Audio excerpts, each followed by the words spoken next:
Bismillahirrahmanirrahim. Assalamualaikum warahmatullahi wabarakatuh. Hai anak-anak semuanya, apa kabar? Alhamdulillah sehat ya.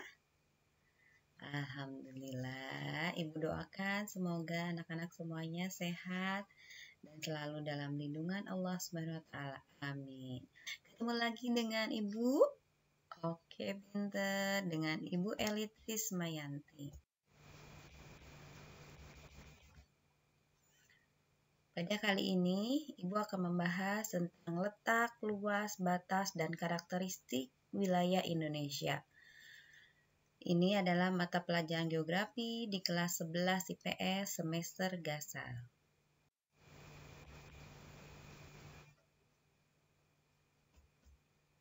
Tujuan pembelajaran: setelah mempelajari materi kegiatan pembelajaran ini, peserta didik diharapkan mampu menganalisis letak, luas, batas, dan karakteristik wilayah Indonesia.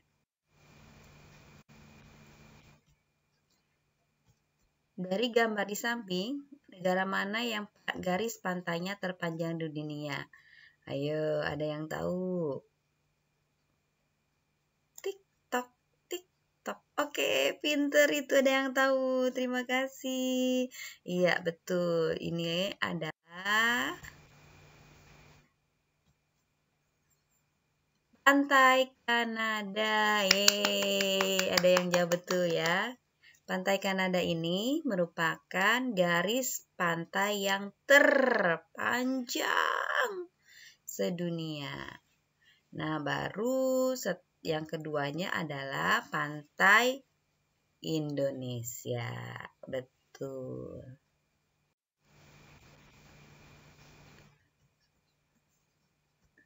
Oke, kita lihat di sini ada peta Indonesia.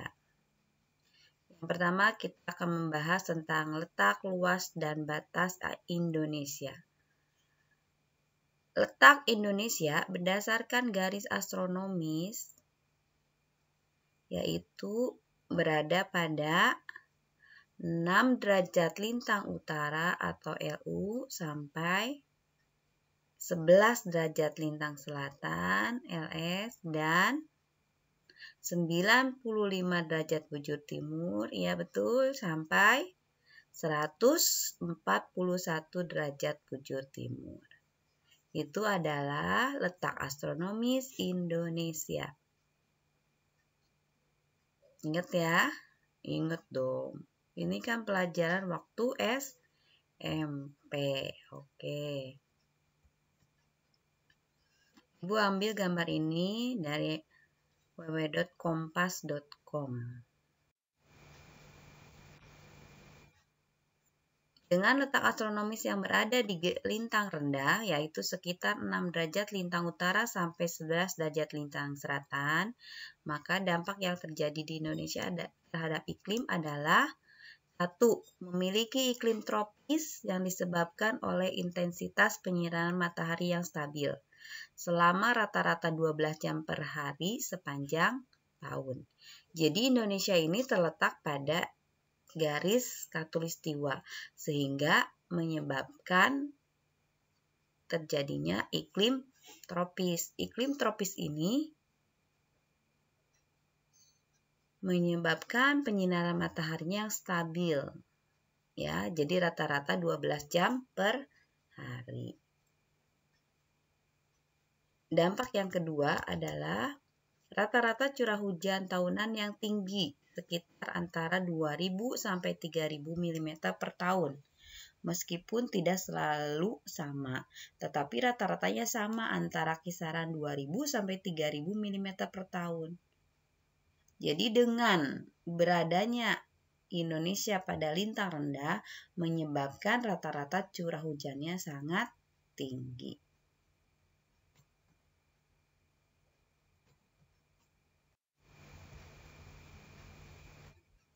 Oke, bisa kalian lihat gambar Indonesia ini. Di sana ada keterangan bahwa curah hujan yang 0 sampai 20 berwarna marun. Ini rendah, kemudian merah 20 sampai 50 juga masih ada di posisi rendah, dan 50-100 berwarna oranye. Di sini warna oranye itu ada di daerah, iya pintar, ada daerah Sulawesi ya. Kemudian 100-150 itu berwarna kunyit, 150-200 warna kuning, 200-300 warna lemon. Itu termasuk adalah curah hujan yang menengah. Nah, warna kunyit tersebar di daerah Papua, Kalimantan, Sumatera juga ada ya, Jawa juga. Ya, warna kuningnya banyak Kalimantan, Sumatera, termasuk Pulau Jawa, Sulawesi. Yang warna hijau 300-400. Warna hijau botol 400-500 termasuk tinggi. Itu ada di daerah Jawa Tengah, Jawa Timur, Papua ya. Dan warna hijau gelap itu lebih dari 500, sangat tinggi. Bisa kalian lihat dari warna-warna tersebut dan persebaran curah hujan. Ini pada bulan Januari tahun 2017 di Indonesia berdasarkan dari BMKG, Badan Meteorologi, Klimatologi, dan Geofisika. Sumbernya ya, oke.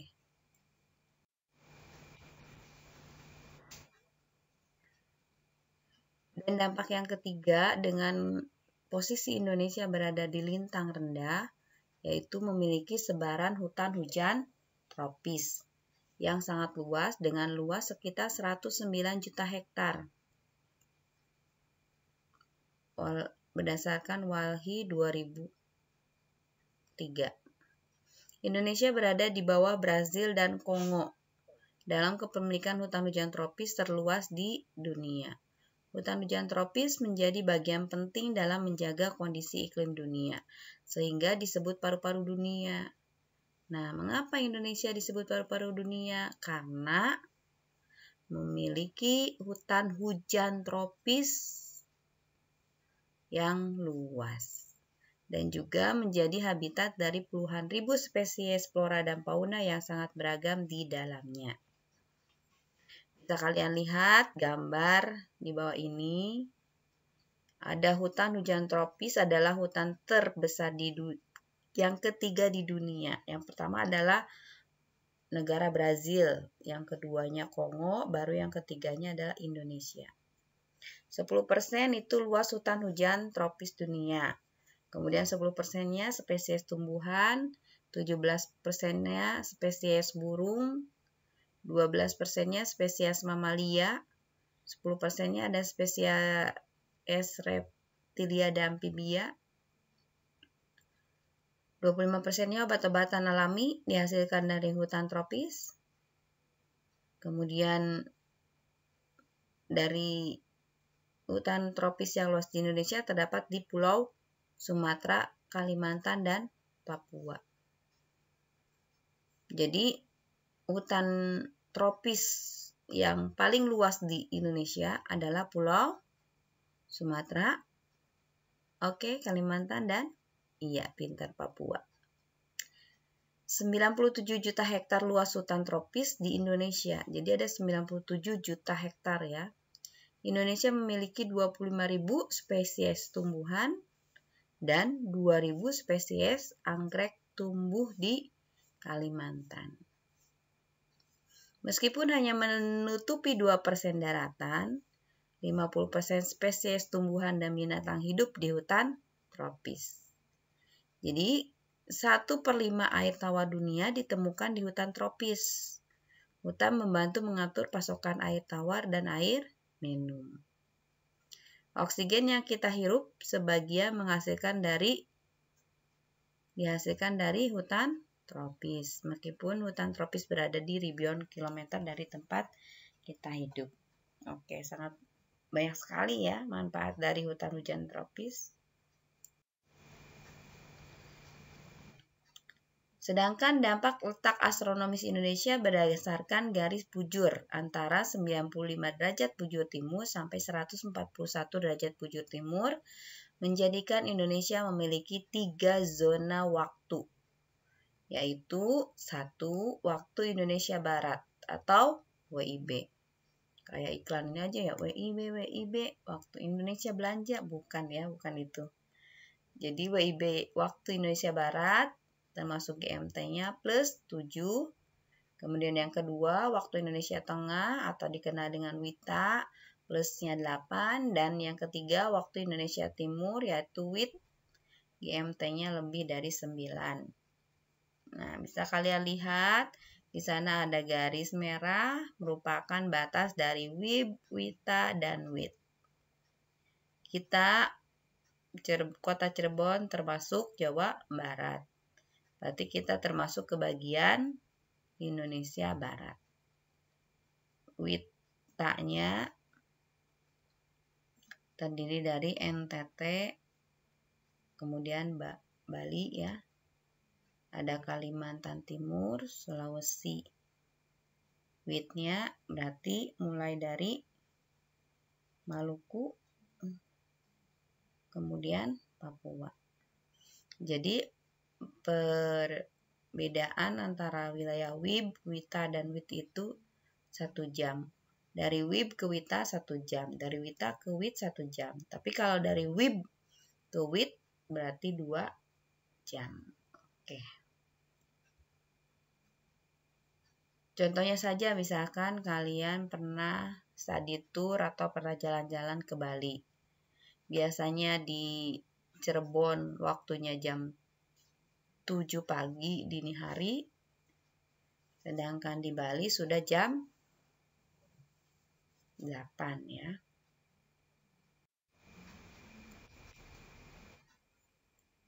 Selanjutnya kita membahas tentang letak geografis Indonesia beserta dampaknya. Secara umum Indonesia berada di antara 2 benua, yaitu benua Asia dan benua Australia. Oke. Juga berada di antara Samudra Hindia dan Samudra Pasifik. Posisi Indonesia yang berada di antara 2 benua dan 2 samudra tersebut membuat Indonesia adalah salah satu negara dengan posisi yang paling strategis di dunia. Silakan kalian perhatikan gambar berikut. Di sana ada tanda panah yang berbentuk silang atau X atau kali ya. Nah, silang atau kali tersebut merupakan posisi yang strategis di dunia dalam jalur perairan untuk proses ekonomi atau perdagangan. Ya, dari gambar tersebut menunjukkan Indonesia berada pada posisi silang, berada di antara 2 benua dan 2 samudra. Oke, dampak letak Indonesia secara geografis tersebut menjadikan Indonesia memiliki keuntungan dalam bidang ekonomi, sosial, dan budaya. Di antaranya, yang pertama adalah aspek ekonomi. Indonesia berada di persilangan kegiatan ekonomi dunia. Negara-negara Asia Timur seperti Jepang, Korea Selatan, Cina, dan Taiwan yang merupakan negara produsen komoditas perdagangan dunia akan menjadikan wilayah Indonesia sebagai wilayah transit, di mana wilayah tersebut wilayah untuk pemberhentian sementara dan rute transportasi perdagangan internasional yang menuju kawasan Asia Tengah, Afrika, dan terutama Eropa sebagai area mitra dagang negara-negara Asia. Aspek yang kedua adalah aspek sosial, di mana aspek sosial ini bangsa Indonesia berinteraksi dengan berbagai bangsa di dunia, seperti bangsa-bangsa di Asia dan Australia. Dan yang ketiga, aspek budaya. Indonesia mendapatkan pengaruh budaya dari budaya bangsa di sekitarnya, sehingga interaksi dari warga lokal dengan warga asing yang akhirnya membentuk percampuran budaya dalam bentuk asimilasi bahkan akulturasi budaya.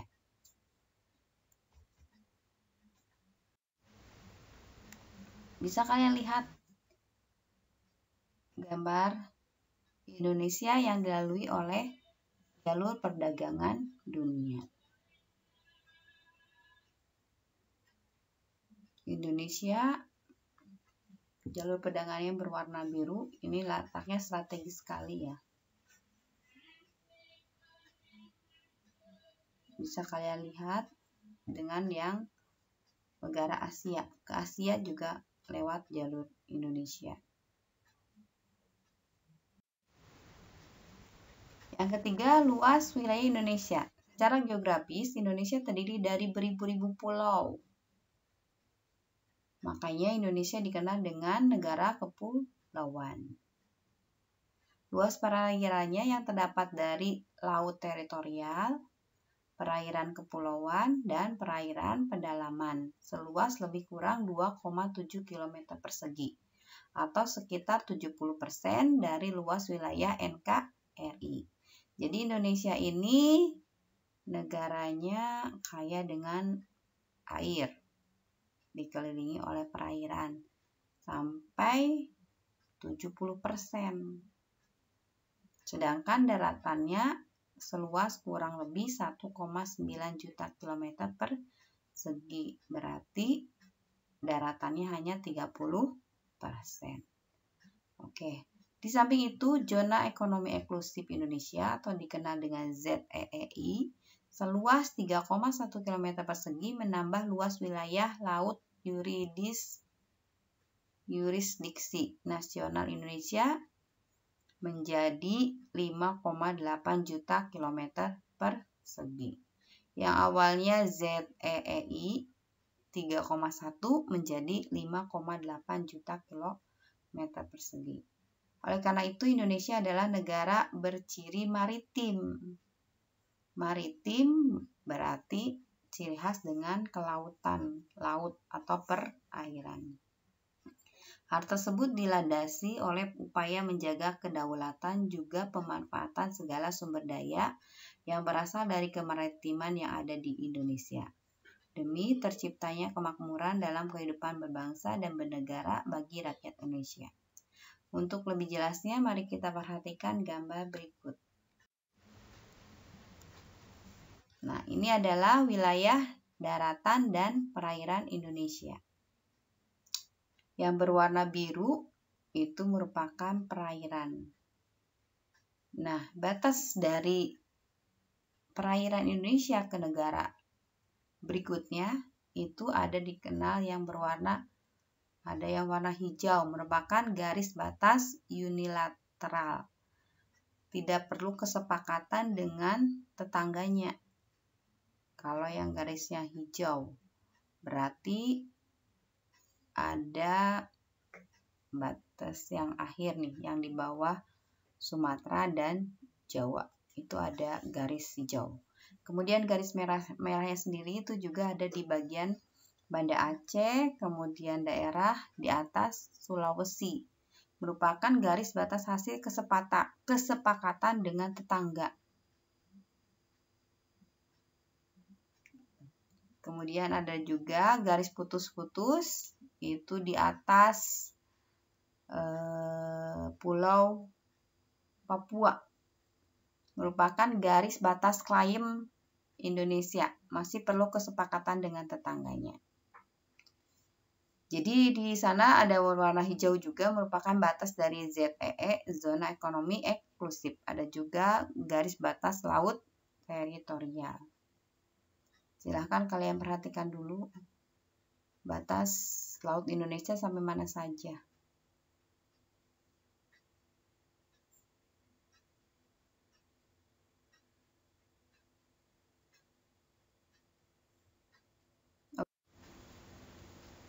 Ini merupakan tabel perbandingan wilayah Indonesia dengan beberapa negara. Ternyata Indonesia itu menempati urutan ke-7. Maksudnya urutan ke-7, peringkat dunianya ke-15. Dengan luas wilayah 5.180.053, terdiri dari daratan 37,11% atau luasnya 1.922.570 km persegi dan perairannya 62,8% 0,89% atau sekitar 3.257.483 km persegi berdasarkan zona ekonomi eksklusif. Jadi Indonesia ini merupakan peringkat ke-15 berdasarkan ZEE-nya. Yang pertama itu ada Rusia.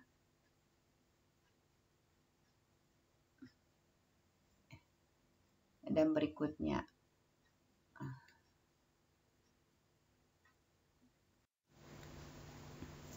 ya, sekarang kita akan membahas tentang batas wilayah Indonesia.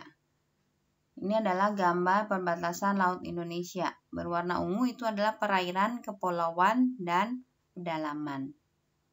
Nah, yang dikasih warna ungu itu merupakan perairan, kepulauan, dan pedalaman.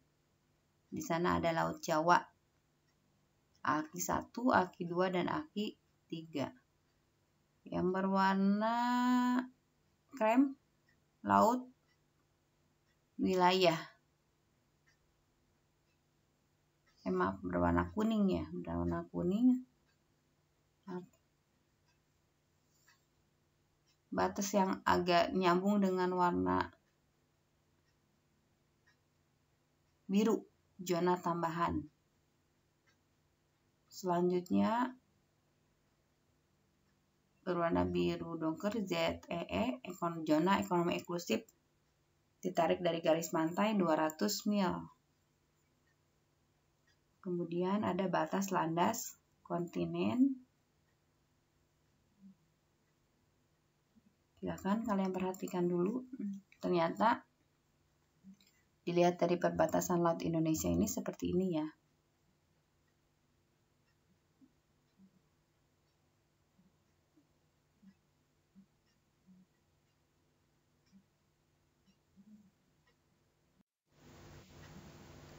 Batas wilayah terdiri atas dua jenis, yaitu batas hukum atau dikenal dengan politik. Yang pertama, Treaty of London atau Traktat London tahun 1824, kesepakatan antara Belanda dan Kerajaan Inggris dalam membagi wilayah kekuasaan. Yang kedua, keputusan peradilan arbitrage di Den Haag tahun 1928 menentukan batas wilayah Indonesia dengan Filipina. Jadi batas-batas yang kalian tadi lihat dalam peta tersebut tidak asal Indonesia yang menentukan, tetapi ini berdasarkan dari beberapa kesepakatan. Yang ketiga, ada kesepakatan oleh Ordonasi tahun 1939 berkenaan dengan teritorial ZEE and Maritime Kringen Ordonanti. Pembagian wilayah laut berdasarkan laut teritorial dan laut pedalaman. Yang keempat, ada deklarasi Juanda pada tanggal 13 Desember 1957 tentang lebar wilayah laut teritorial yang dinyatakan hanya 12 mil.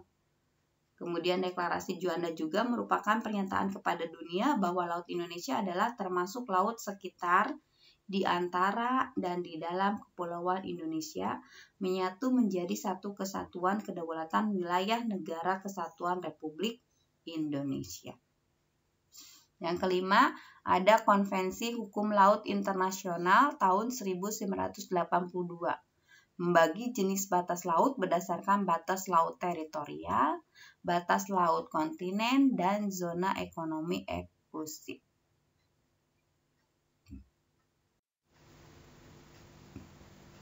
Nah, ini merupakan gambar perbandingan wilayah Indonesia setelah deklarasi Juanda. Jadi yang atas itu sebelum deklarasi Juanda, yang bawahnya sudah terlihat ada deklarasi dari hasil deklarasi Juanda. Teritoriasi, jadi laut teritorial.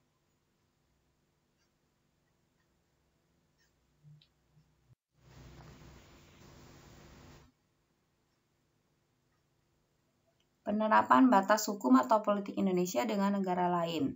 Yang pertama, batas teritorial daratan. Wilayah Indonesia berbatasan di darat dengan beberapa negara, yaitu Malaysia, atau di Kepulauan Kalimantan, kemudian ada Timur Leste di Pulau Timur, dan Papua Nugini atau di Pulau Papua. Batas darat antara negara biasanya ditandai dengan adanya patok-patok dan demarkasi antara Indonesia dengan negara lainnya. Yang kedua, batas teritorial lautan, terdiri atas laut teritorial, merupakan garis hayal yang berjarak 12 mil laut dari garis dasar atau garis pantai terluar ke arah laut lepas. Zona ekonomi eksklusif atau dikenal dengan ZEE merupakan jalur zona laut selebar 200 mil laut ke arah laut terbuka yang diukur dari garis dasar. Di dalam zona ini, Indonesia dapat memanfaatkan sumber daya laut di dalamnya. Jadi batas teritorial yang ketiga adalah ada landasan kontinen, merupakan dasar laut yang secara geologis atau morfologi merupakan lanjutan dari suatu kontinen atau benua. Kedalaman lautannya kurang lebih 130 sampai 200 meter. Indonesia terletak di dua buah landasan kontinen, yaitu landasan kontinen Asia dan landasan kontinen Australia. Itu berdasarkan batas teritorial lautan. Bisa kalian lihat dari gambar ini ada penentuan batas laut teritorial ZEE dan landasan kontinen. Ya, yang pertama landasan teritorial wilayah. Bisa kalian lihat yang ada perahu kecil. Itu 12 mil laut, kedalamannya penuh dan merupakan negara pantai. Zona ekonomi eksklusif sendiri itu batasnya ditandai dengan warna orange sampai ke bagian dalamnya 200 mil, hak eksklusif ekonomi negara pantai, tidak ada hak politis. Jadi bebas ya kita mengambil ikan ataupun sumber daya yang ada di laut. Kemudian lautan lepas, eksploitasinya diatur oleh Badan Otorita Internasional. Jadi kalau laut lepas itu harus ada izin dulu, tetap ada izin dari dunia. Yang ketiga, ada batas teritorial udara. Batas ini yang pertama batas wilayah udara horizontal. Berarti horizontal ke samping ya, batas wilayah yang sesuai dengan batas wilayah daratan negara tersebut. Kecuali negara berpantai memiliki batas udara sejauh 12 mil. Seperti tadi zona teritorial. Yang kedua, batas wilayah udara vertikal, berarti ke bagian ke atas. Batas wilayah udara vertikal hingga saat ini masih menjadi perdebatan karena adanya perbedaan klaim negara dalam penetapan batas vertikalnya. Indonesia sendiri melalui RUU Ruang Udara Nasional menyebutkan batas wilayah udara vertikal setinggi 110 km. Amerika Serikat 100 km, Australia 100 km, Korea Selatan 100-110 km, dan Rusia 100-120 km. Jadi batas bagian atas itu tidak sembarangan bagian batas udaranya ya. Ya, batas wilayah Indonesia yang kedua adalah batas fisik. Indonesia memiliki batas fisik sebagai berikut. Bagian utara, Indonesia berbatasan dengan daratan wilayah Malaysia atau Sarawak dan Sabah. Perairannya dengan Selat Malaka, Laut Cina Selatan, dan Laut Sulu. Bagian timur lautnya, Indonesia berbatasan dengan daratan tidak berbatasan dengan wilayah negara lain, sedangkan perairan berbatasan dengan pulau dan samudra Pasifik. Bagian timurnya, Indonesia berbatasan dengan daratan dengan wilayah Papua Nugini. Perairannya tidak berbatasan dengan lautan manapun. Bagian tenggaranya, daratan berbatasan dengan wilayah Timur Leste, perairan berbatasan dengan Laut Timur. Bagian selatannya, daratan tidak berbatasan dengan wilayah negara lain. Perairan berbatasan dengan Samudra Hindia dan perairan Australia. Bagian barat dayanya, daratan tidak berbatasan dengan wilayah negara lain. Perairan berbatasan dengan Samudra Hindia. Bagian barat, daratan tidak berbatasan dengan wilayah negara lain. Perairannya berbatasan dengan Kepulauan Andaman atau India dan Samudra Hindia. Bagian barat laut, daratan tidak berbatasan dengan wilayah negara lain, sedangkan perairan berbatasan dengan Selat Malaka dan Laut Andaman. Oke, cukup sekian sampai di situ. Semoga kalian bisa memahami materi yang Ibu sampaikan. Terima kasih, sampai jumpa lagi. Wassalamualaikum warahmatullahi wabarakatuh.